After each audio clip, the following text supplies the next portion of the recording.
Listen, my children, and you shall hear of the midnight ride of Paul Revere.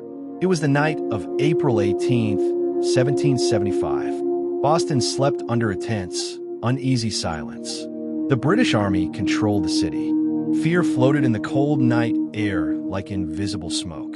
Something was about to happen, something that would change history forever. But no one knew it yet, except a few brave patriots and one silversmith named Paul Revere. Inside a small room, patriots whispered urgently. They had learned a dangerous secret. The British troops were preparing to march out of Boston. Their mission? To arrest patriot leaders Samuel Adams and John Hancock in Lexington and seize hidden weapons stored in Concord. The patriots needed to warn the countryside. They needed someone fast, fearless, and trusted. They chose Paul Revere. But first, a signal had to be sent. Across the Charles River stood the tall tower of the Old North Church. Revere had a plan. If the British marched by land, hang one lantern. If by sea, hang two. Silently, two men climbed the church tower.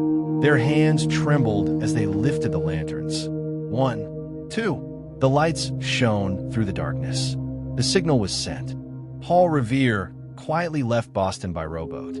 He crossed the Charles River in complete silence. The water moved gently. British warships floated nearby in the darkness. If he was caught, he could be arrested or worse. But Revere kept rowing, because freedom was more important than fear. On the opposite shore, a fast horse waited. His ride had begun. Revere mounted his horse and rode into the night. Hoofbeats echoed across the quiet roads. Cold wind rushed past his face. From house to house, village to village, he shouted, "The British are coming! The British are coming!" Lights turned on in homes.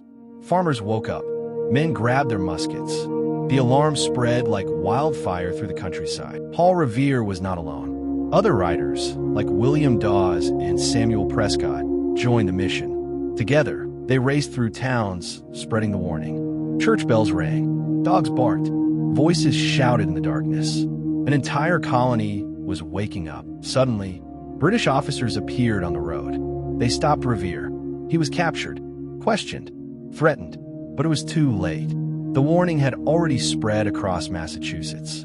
The countryside was ready. In Lexington, militiamen gathered on the village green. Farmers, blacksmiths, shopkeepers, not soldiers, but they stood ready, muskets in hand, hearts pounding, waiting for the British to arrive. They had been warned.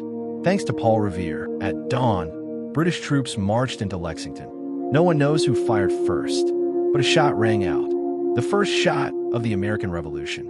The war for independence had begun, and it all started with a midnight ride. Paul Revere was just a silversmith, not a general, not a politician, but on one historic night, his courage helped awaken a nation. His ride became a legend, a symbol of bravery, warning, and freedom. And even today, we remember the man who rode through the darkness so that liberty could see the light of day.